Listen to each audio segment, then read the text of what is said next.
आमदार खरेदी करणं, खासदार खरेदी करणं किती सोपं आहे ते आपण मागच्या 3-4 वर्षांमध्ये महाराष्ट्रात आणि पश्चिम बंगाल आणि वेगवेगळ्या राज्यांमध्ये बघितलेलंच आहे.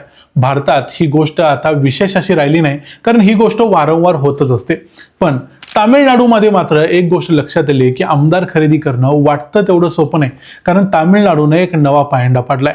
आणि नवा पायंडा काय आहे तेही सांगतो, कारण ज्यांना विकासाचं राजकारण करायचं आहे, विकास करायचा आहे म्हणून पक्षांतर करायचं आहे, त्यांच्यासाठी तामिळनाडूने एक चांगला आदर्श दिलाय, तोही पुढे सांगतो. पण मुद्दा असा आहे की तामिळनाडूमधल्या इलायाराजा नावाच्या एका आमदाराला 35 ते 50 कोटी रुपयांची ऑफर होती. पण या आमदाराने या ऑफरचा विचार 1 मिनिट देखील केला नाही. तो सरळ पोलीस स्टेशनमध्ये गेला आणि ज्यांनी ऑफर दिली त्यांच्यावरती त्यानं पोलीस कंप्लेंट केली. आणि त्यानंतर मग पुढे नेमकं काय काय घडलं आणि तामिळनाडूमध्ये एक आदर्श नेमका काय घालून दिला जातोय ते सगळं बघूया आजच्या या व्हिडिओमध्ये. मी आहे रणजित यादव आणि तुम्ही पाहताय द मराठी बाणा. तामिळनाडूच्या विधानसभेचा निकाल 2च महिन्यापूर्वी लागलेला होता. आपल्याला माहिती आहे की तामिळनाडूमधलं जे सरकार आहे ते अल्पमतातलं सरकार आहे, त्याला बाहेरून पाठिंबा काहींनी दिलाय. त्यामुळं 234 आमदारांच्या पैकी फक्त 108 आमदार TVK या थलपती विजयच्या पक्षाकडे आहेत आणि त्यामुळे हे सरकार कधीही पडू शकतं अशी नेहमीच परिस्थिती असते. त्यामुळे झालंय असं की इथल्या काही आमदारांना फोडायचं आणि हे सरकार अस्थिर करायचं किंवा पाडायचं असा प्रयत्न वारंवार चालू असतो. आता तिथं झालंय असं की तिथल्या विधानसभेच्या अध्यक्षांच्या विरोधात एक अविश्वासाचा ठराव आणलाय आणि त्याच्या विरोधात जर मतदान झालं तर एक प्रकारे सरकार पडलं असंच त्याचा अर्थ होईल. मग यासाठी त्याच्या विरोधात मतदान करण्यासाठी, अविश्वासाच्या ठरावाच्या बाजूने मतदान करण्यासाठी TVK पक्षाच्या इलयाराजा यांना 35 ते 50 कोटी रुपयांची ऑफर दिली. आणि मी म्हटलं तसं ते सरळ पोलीस स्टेशनमध्ये गेले आणि त्यांनी पोलिसांमध्ये कंप्लेंट दिली. ज्या माणसानं फोन केला त्याला, म्हणजे इथं डील मेकर, ज्यानं डील करायचा प्रयत्न केला, जो खरेदी करायचा प्रयत्न करतोय आमदारांना, त्यांनाच अटक केली गेली. सगळ्यात पहिली गोष्ट म्हणजे थिरुनावुक्करसू असं त्याचं नाव आहे. IPDS नावाची एक संस्था आहे, इंडियन पॉलिटिकल डेमोक्रॅटिक स्ट्रॅटेजी. ही पॉलिटिकल ओपिनियन वगैरे करणारी, ओपिनियन सर्वे करणारी अशी ही संस्था आहे. या संस्थेच्या प्रमुखाला आणि त्याचबरोबर आणखी दोघांना सध्या पोलिसांनी अटक केलेली आहे. आणि त्यामुळं तामिळनाडूमध्ये मात्र असं झालं की जो डील करायचा प्रयत्न करतोय तो सेफ नाही, हे आता इथून पुढच्या राजकारणामध्ये नेहमी दिसून येईल. आणि अशाच प्रकारची ऑफर 10 ते 15 आमदारांना दिलेली होती, म्हणजे जेणेकरून हे सरकारच अस्थिर होईल. आता मग ही ऑफर कोण दिली याच्याबद्दलची चर्चा चालू झाली आणि मग आरोप असा होतोय की DMK, या अगोदरची सत्ताधारी पार्टी होती स्टॅलिनची, त्यांनी अशा प्रकारची ऑफर दिलेली होती, त्यांच्याकडून हे सगळं घडवलं जातंय असा सध्या आरोप होतोय. यामध्ये पूर्वीचे एक माजी मंत्री होते सेंथिल बालाजी आणि त्यांचा भाऊ होता अशोक कुमार, या दोघांच्या विरुद्ध हे आरोप केले जात आहेत. यातला अशोक कुमार हा सध्या फरार आहे. याचाच अर्थ असा होतो की कदाचित अशोक कुमार या सगळ्या कटामध्ये सहभागी असू शकतो. काही आमदारांनी TVKच्या उदयनिधी स्टॅलिनचं देखील नाव घेतले. आपल्याला माहिती आहे की उदयनिधी स्टॅलिन हे तिथले तामिळनाडूमधले विरोधी पक्ष नेते आहेत आणि MK स्टॅलिनचे ते चिरंजीव आहेत. पूर्वी ते फिल्म इंडस्ट्रीमध्ये वगैरे देखील होते. त्यामुळं नेमकं काय घडलंय असं याच्यामध्ये अजून डिटेल समजत नाहीये. पण दोघंही एकमेकांच्यावर आरोप करतायत. DMKचे नेते देखील आरोप करतायत की TVKचेच लोक आमच्या आमदारांना विकत घेण्याचा प्रयत्न करतायत. पण प्रत्यक्षात TVK कुणालाही विकत घ्यायचा प्रयत्न करत नाही. TVK वेगळा काहीतरी करतंय, ते मी तुम्हाला पुढे जातोय. म्हणजे इथे एक गोष्ट लक्षात येते की जर आमदार स्वतःला विकायला तयार नसतील तर त्यांना विकत कुणीही घेऊ शकत नाही.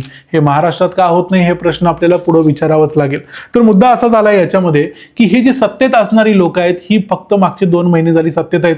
त्यामुळं पूर्वी जे सत्तेत होते DMK आणि AIADMK, त्यांनी तामिळनाडूवरती 30-30 वर्ष तरी सत्ता चालवलेली आहे आणि त्यामुळे त्यांच्याकडे बक्कळ पैसा आहे, सगळी साधनं आहेत आणि राजकारण कसं करायचं, कसं खायचं हे त्यांना चांगलं माहिती आहे. पण तरी देखील हे आमदार विकले जात नाहीत. आता जी गोष्ट मी म्हणत होतो की एक आदर्श जो तामिळनाडूमध्ये घातला जातोय तो काय आहे, तर मुद्दा असा आहे की तामिळनाडूमध्ये जेव्हा नवीन सरकार स्थापन झालं तेव्हा AIADMK जो पक्ष होता, पूर्वीचा जयललितांचा पक्ष, त्या पक्षामध्ये चलबिचल होती. त्यातले काही आमदार फुटले आणि त्यांनी TVKला पाठिंबा द्यायचं ठरवलं. पण झालं असं की TVKला देखील त्यांची अशी विशेष गरज नव्हती, कारण TVKकडे बहुमत होतं. पण तरी देखील या आमदारांच्या मध्ये चलबिचल होती. त्यांनी सुरुवातीला पाठिंबा दिला, पण नंतर असं झालं की त्या आमदारांची जी एकी होती, 30 आमदार होते, ते 30 राहिले नाहीत, त्यातले काही परत आपल्या पक्षात गेले. त्यामुळे एकूण आमदार राहिले फक्त 25. पूर्वीच्या AIADMK कडे राहिले 22 आणि यांच्याकडे 25. त्यामुळे ते होत नव्हते 2/3 झाल्या नसल्यामुळं त्यांच्यावर पक्षांतर बंदीचा कायदा लागू होत होता आणि त्यांची आमदारकी जात होती. EPS जे पनीर सेल्वन तिथले नेते आहेत त्यांनीच सांगितलं की आम्ही या आमदारांना काढून टाकणार आणि त्यांच्यावरती पक्षांतर बंदीप्रमाणे त्यांचे आमदारकी जाणार. पण त्यातल्या अनेक आमदारांनी ठरवलं की आपण आपल्या पक्षात परत जाऊया आणि त्याप्रमाणे हे सगळे आमदार परत आले. पण तरी देखील त्यातल्या काही आमदारांचं असं मत होतं की आपण TVKला पाठिंबा द्यायलाच पाहिजे. आता या सगळ्या आमदारांनी ऑफिशियली म्हणजे 6 आमदारांनी TVK मध्ये पक्षप्रवेश केला आणि आपल्या आमदारकीचा राजीनामा दिला. आता जे मागच्या काही आठवड्यामध्ये महाराष्ट्राच्या राजकारणात आपण बघितलंय की ज्या खासदारांना विकास करण्यासाठी जायचंय त्यांनी आपला राजीनामा देऊन जायला काहीच हरकत नव्हती. परत ते लोकांच्यातून निवडून येतील आणि परत जाऊन विकास करतील सत्तेमध्ये. पण प्रत्यक्षात तसं नाही झालं आणि इथं तामिळनाडूमध्ये मात्र त्या आमदारांनी राजीनामा दिला. आता ते TVK कडून पोटनिवडणूक लढवणार आहेत आणि त्या पोटनिवडणुकीत जर ते निवडून आले तर ते TVKला पाठिंबा देतील आणि मग ते सत्तेमध्ये स्थापन होतील. ह्याचा अर्थ TVKचा जो आकडा आहे आता 108 आमदारांचा, त्यामध्ये हे 6 आमदार जर वाढले तर तो आकडा 114 होईल. म्हणजे TVKचं जे अस्थिर सरकार आहे ते स्थिर होईल. कारण 114 आणि फक्त काँग्रेसचे 5 जरी झाले तरी 119 म्हणजे बहुमताचा आकडा TVK सहजपणे पार करेल.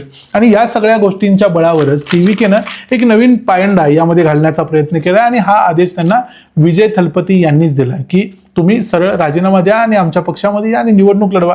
आता जाता जाता इथं आणखी एक गोष्ट सांगितली पाहिजे जी TVK हा पक्ष सत्तेत आल्यापासून अतिशय चांगली करतोय, ती म्हणजे कॉन्ट्रॅक्टर्सचं जे राज्य चालत असतं, कॉन्ट्रॅक्टर ज्या पद्धतीनं देशाला लुबाडत असतात, सगळ्या आमदारांची धन करत असतात, हे सगळं आता थांबवायचा प्रयत्न TVK पक्ष करतोय. ते तामिळनाडूमध्ये जे कॉन्ट्रॅक्टर्स आहेत त्याच्यासाठी जे टेंडर भरले जातात, हे टेंडर जनरली काहीच लोकांना भरू दिले जातात, बाकीच्यांचे रिजेक्ट केले जातात. या गोष्टी सगळीकडे होत असतात, आपल्याकडे देखील होतात. तामिळनाडूमध्ये मात्र आता सध्या ओपनली सगळे टेंडर भरले जातात, सर्वांना त्याच्यामध्ये येण्याचा अधिकार आहे. आणि त्यामुळे होतंय असं की नेहमीचेच लोक येणार, मग ते नेहमीचेच प्राइस सांगणार आणि त्याप्रमाणे पैसा छापणार आणि आमदारांना खासदारांना वाटणार.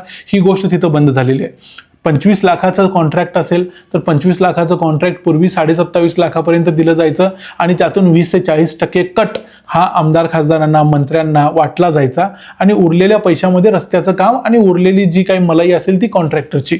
आता मात्र तामिळनाडूमध्ये 25 लाखाचं एक कॉन्ट्रॅक्ट होतं, ते गेलं 17 लाखाला. म्हणजे 17 लाखाला कॉन्ट्रॅक्टर तयार झाला ते काम करायला, रस्त्याचं काम होतं. म्हणजे अशा पद्धतीचा एक पायंडा पाडला जातोय ज्यामध्ये लोकांचे पैसे वाचतायत, सरकारचे पैसे वाचतायत. त्यामुळे या TVKचं सरकार ज्या पद्धतीनं चाललंय त्यांनी एक चांगले आदर्श घालायचा प्रयत्न राजकारणामध्ये केलाय. त्यांना आपण पाठिंबा द्यायलाच पाहिजे आणि ही गोष्ट देखील सर्वांना सांगायला पाहिजे. मुद्दा असा आहे की उद्धव ठाकरे, शरद पवार यांच्यासारख्या पक्षातले लोक, त्यातले आमदार खासदार ज्यांना विकासाचं राजकारण करायचंय, विकास करायचंय, हे फुटतात आणि सत्ताधारी पक्षात जातात. या लोकांना देखील जर ते लोकांच्या बळावर निवडून येण्याचा जर त्यांना अभिमान असेल तर त्यांनी देखील मग अशाच प्रकारे आपल्या पदाचा राजीनामा द्यायचा आणि परत एकदा पोटनिवडणुकीत जिंकून यायचं आणि परत एकदा जायचं आणि जे काय विकासाचं राजकारण आहे ते करायचं. हे करायला काय हरकत आहे?